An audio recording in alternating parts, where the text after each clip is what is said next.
நாம சிந்திக்கணும். எப்பொழுதுமே ஒரு உரைய, ஒரு பாடலுக்குண்டான உரைய மேலோட்டமா சிந்திச்சா அது தரக்கூடிய பொருள் வேறு. ஆனா அனுபவ ரீதியா சிந்திச்சா அது தரக்கூடிய பொருள் வேறு. மேலோட்டமா ஒரு பாட்டு, இந்த பாட்டு பாருங்க.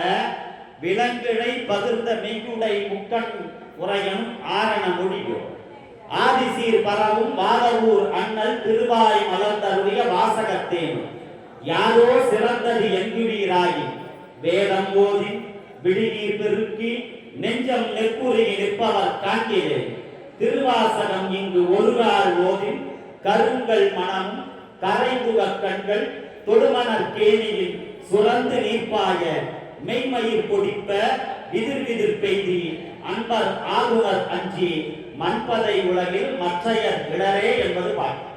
இந்த பாட்டு மேலோட்டமான பொருள் நான் முதல்ல சொல்றேன். அதுக்கு ஒரு கதைய சிவபிரகாசர் வாழ்க்கையில நடந்ததா அப்படின்னா சொல்ல முடியாது. ஒரு கற்பனையா நாம சிந்தி.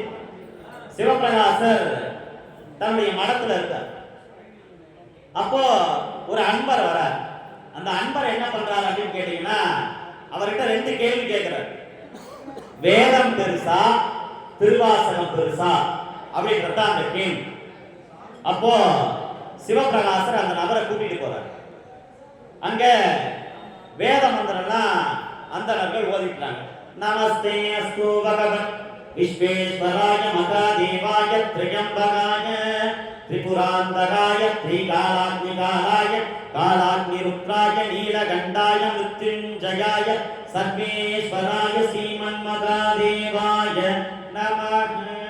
இப்படி வேத மந்திரம் ஓதிட்டு இருக்காங்க. அவர் கேட்கிறாரு, இப்ப உங்களுக்கு என்ன தோணுச்சு அப்படின்னு கேட்கிறார்.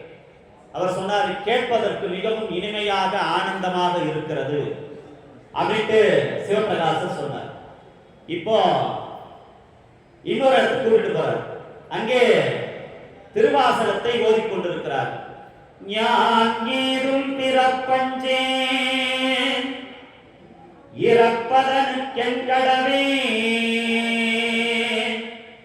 வானேயும் பெரில் வேண்டேன் வானேயும் பெரில் வேண்டேன் மண்ணாழ்வான் மதித்துங்கிறேன் தேனேயும் மலர் கொன்றை தேனேயும் மலர் கொன்றை சிவனேயும் பெருமான் எம்மானே எம்மானே உன் அருள் பெருநாள் என்றென்று வருந்துவனே. இப்படி அங்கே திருவாசகம் ஓதிக்கொள்ளுது.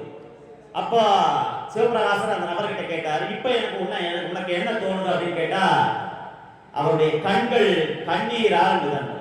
இந்த பாட்டு மேலோட்டமான பொருள் தான் நான் சொல்லிட்டு, உள்ளார்ந்த பொருள் அப்ப நாம சிந்திக்க போறோம். இந்த மேலோட்டமான பொருள் அப்படின்னு என்னன்னு கேட்டீங்கன்னா, வேதம் ஓதி விடுநீர் பெருக்கி நெஞ்சம் நெற்குருகி இருப்பவர் காண்கிறேன்னு சொன்னார். வேதம் ஓதினா நம்முடைய கண்களில் இருந்து கண்ணீர் பெருகுமா என்றால் நிச்சயம் பெருகாது என்பது மேலோட்டமான பொருள்.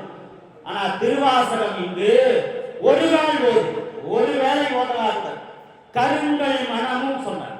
கருங்கள் மனமும் கரைந்துக கண்கள் கொடுமணற்கேணி, எப்படி மணற்கேணியை தோண்ட தோண்ட நீரானது சுரந்து கொண்டிருக்குமோ அதுபோல திருவாசகத்தை நாம் படித்தோம் என்று சொன்னால் நம்முடைய கண்களில் இருந்து நீர் சுரந்து கொண்டிருக்கும் என்றுதான் பொருள். இது மேலோட்டமான பொருள். உண்மையான பொருள் தத்துவார்த்தமா நாம சிந்திச்சோம்னா இதுக்கு பல பொருள்.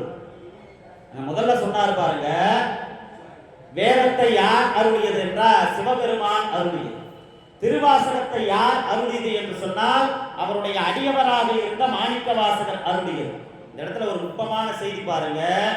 இறைவன் அருளிய வேதத்தை விட இறைவன் அருளிய வேதத்தை விட அவனுடைய அடியாராக விளங்கிய மாணிக்க வாசகர் அருளிய திருவாசகம் சிறந்தது. அதை உணர்த்துவதற்காகத்தான் இந்த பாடல் பாடப்பட்டது என்பதை நம்முடைய அன்பர்கள் புரிஞ்சுக்கணும்.